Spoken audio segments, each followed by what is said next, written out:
Hey, Fournette, say it with me, brother. Duval. Duval. There you go. It's your boy UCF Jaguar reporting with GenJag.com, and the NFL draft is officially all wrapped up. So in this video, I'm going to take a step back and look at the draft class as a whole. Now, I'm going to hold off on doing individual analysis on these players because I really have a lot more research that I had to do to really be able to form a well-based opinion and give you guys the most informed analysis that I can. But in this video, I'm basically going to go through and look at the draft in my perspective and kind of get you guys an understanding of why they decided to draft these guys the way they did. So without further ado, let's get it.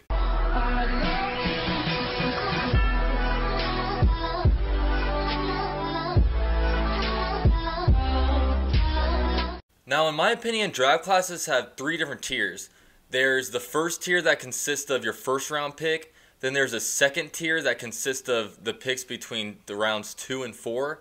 And then there's a third tier that consists of your picks between the rounds 5 and 7. And what I expect out of these different tiers is basically the first round pick tier. I expect these players to be able to go out there and plug and start day one. And that's exactly what Leonard Fournette is. He'll be able to start at the running back position, be our bell cow running back, and we can move forward with him from there.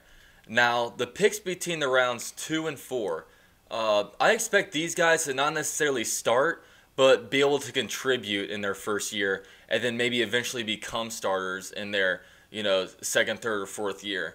And I think that's what we got out of those picks, as I think all those guys will be able to contribute day one for the Jaguars.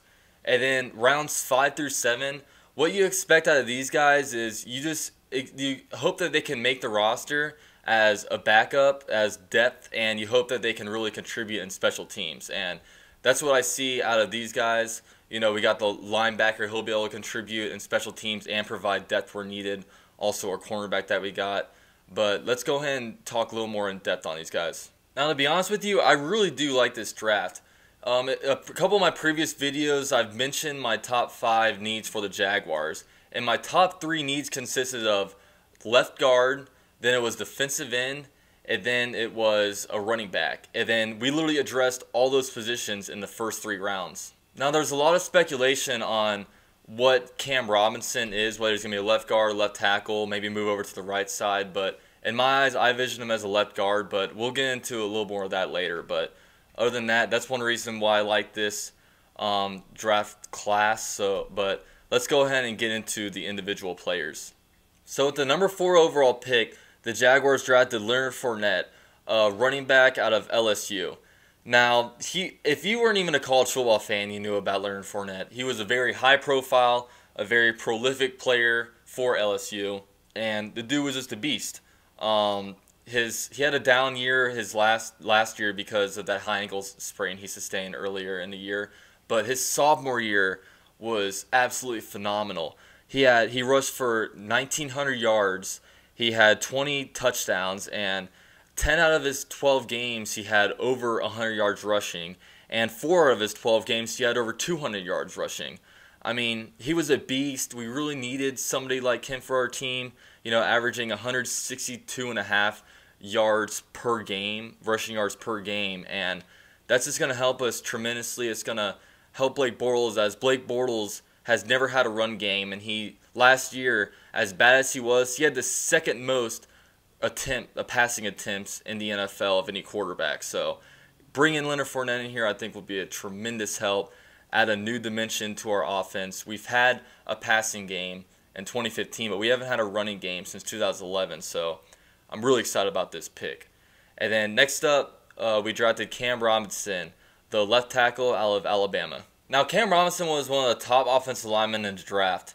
I actually had him going as a 3rd offensive lineman going to the Seahawks at number 26, but ironically enough, the Jaguars actually traded up with Seattle in the 2nd round to acquire him at the number 34 pick, giving up our 6th round pick this year. Now, I mean, his measurables are outstanding. The dude's 6'6". He's 322 pounds and just a monster of a man. He started 44 consecutive games out of Alabama, and this was kind of an obvious pick in the 2nd round, just because The Jaguars had him in for visits in Jacksonville. The Jaguars actually flew out to Alabama to work him out. And, just given our need at the offensive line, I really thought this was going to be an easy pick for the Jags. And in addition to that, when the Jaguars drafted Blake Bortles in 2014, they surrounded him with some more wide receivers. And once they drafted Leonard Fournette, they acquired Cam Robinson. And Cam Robinson is one of the top run-blocking offensive linemen in this draft. Now, I think this guy's a day-one starter. I really passionately believe that he should be our starting left guard. And after a year or two, once Brandon Albert gets too old, he'll swing out to the left tackle spot. But there's all kinds of different speculation on what he should do.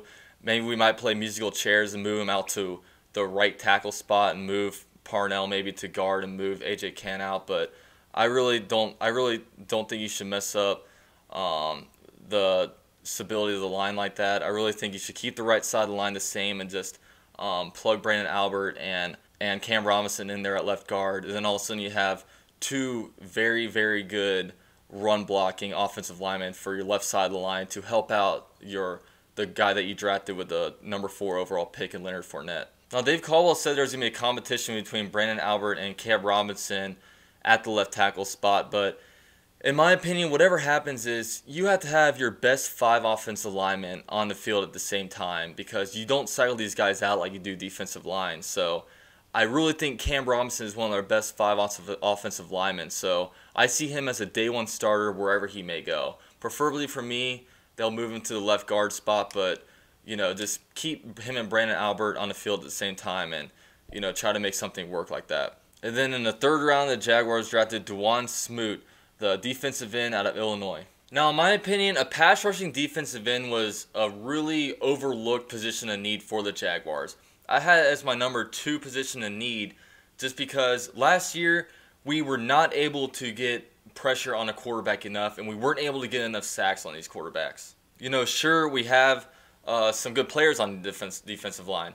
Sure, we have a pretty good linebacking core and obviously we have good cornerbacks and safeties, but the game of football starts in the trenches, and at some point, your defensive backs are only as good as your defensive linemen if they're not able to get pressure on the quarterback. A quarterback's going to be able to have all day to throw and basically pick wherever he wants to throw the ball. The defensive backs can't hold wide receivers for that long. I like what we have at the left defensive end spot.